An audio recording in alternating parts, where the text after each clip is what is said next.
So in this segment, we're going to be talking about Labour looking at naming and shaming people who are convicted of buying drugs and continue to buy drugs. Now, this is one of the dumbest things I have read in a long time, and I've read a lot of dumb things. I've read my own work, which is dumb. I've read goddamn Express and Telegraph articles, which are really dumb. And I've read now this article, which is extremely dumb. I cannot emphasize how dumb this whole thing is. And you don't believe me, we're going to talk about it. So, a Labour government would look at introducing a scheme of naming and shaming those who are convicted of buying illegal drugs, a shadow minister has said. Now, why would you do this? Instead of trying to help these people, right? How do you think naming and shaming and stigmatizing these people will help them? How? I really want to know. Do you think you can bully people into not taking drugs? Because if you do, you're stupid. And you have no idea how the real world works. In an apparent toughening of the party's stance on drug use, Steve Reed, the Shadow Justice Secretary, hit out at the trail of destruction the drugs trade caused on the streets across the country. Do you know what you can do? You can start by legalising weed, right, and actually selling it, allowing shops to sell it legally, just like tobacco. That's going to kill off a lot of these gangs. And then you can look at how you can decriminalise drugs. That's another thing for other kinds. Dealing with cocaine and those kind of drugs are far more difficult because they have a far more bigger societal damage. That's one where you're going to have to really look at things, but that's where you need more police officers. You need to look at stopping people, especially younger people in the county lines things, getting involved in the first place, because drug dealing is typically poverty driven. These are the things Labour could be doing and talking about, but no, they're going to try and out-tough the Tories. You're going to out-Priti Patel. This is so annoying, and I'm going to explain at the end of this video why. In an apparent toughening of the party's stance on drug use, Steve Reed, the Shadows Secretary, hit out. We mentioned that. He also accused the Conservatives of being soft on crime, which is true. They are soft on crime. They've cut judges, they've cut police officers, they've cut so many other things that would help deal with crime. Fine, that's a decent line. And said former Labour Prime Minister Tony Blair was right on his approach. Tough on crimes, tough on the causes of crimes. Fine, but you're not tough on the cause of crime by stigmatising drug users.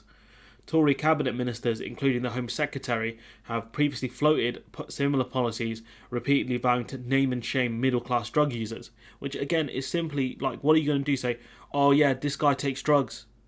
Ha ha. Like, do you think you're Nelson from Simpsons?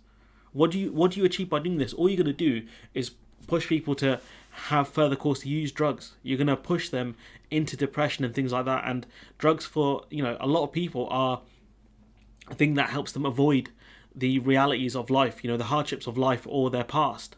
That's why some people use drugs. Maybe you can look at tackling that.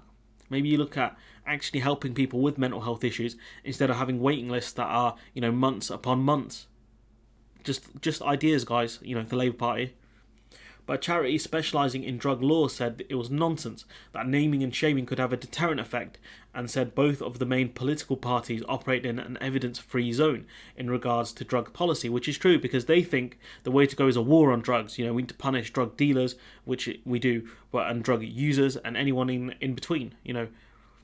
When drug users need a lot of help because people who use these drugs are typically in pain. Former Labour and Labour MP Dan Carden, who chairs the APPG on drugs and alcohol, said the approach would do little if nothing to reduce drug usage or tackle violent crime, but would also add to the stigma preventing people seeking support, because all you're going to do is bully them.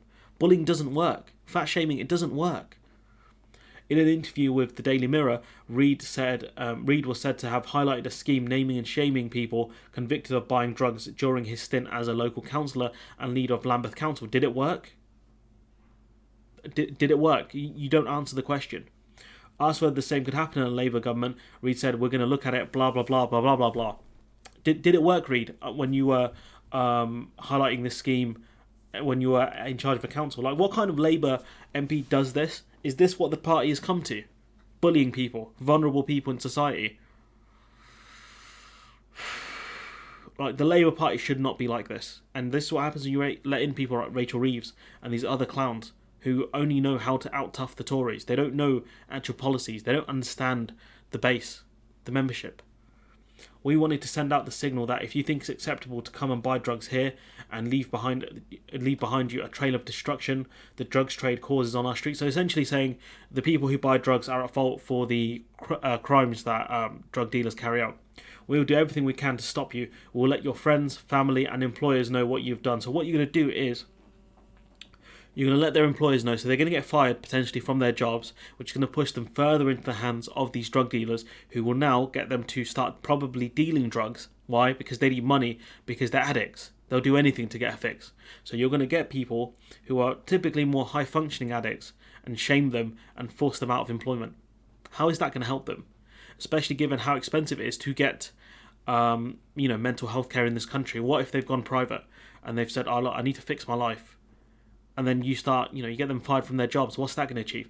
Their family and friends. All you're going to do is bully these people, right? Because their family and friends know if you've got a drugs conviction, your family will know about it if you've gone to jail for it. All you're going to do is these people are going to get bullied more, the addicts, the people with the illnesses, right? And then their kids are going to get bullied and their families are going to get bullied. Do you think kids in school won't be like, your dad's a junkie, your mum's a junkie? Do you not think that's going to happen? Honestly, Labour, just so stupid. Honestly, so many own goals this party scores is unreal.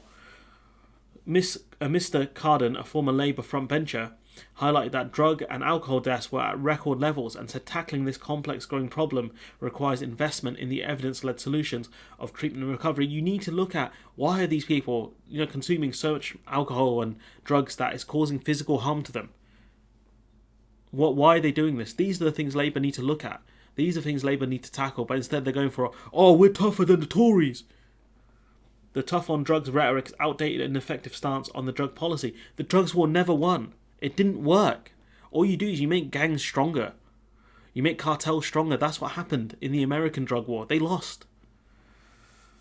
Naming and shaming recreational drug users would do little, if anything, to reduce the drug usage or tackle violent crime, but would add to the stigma that stops so many people seeking out the support they need.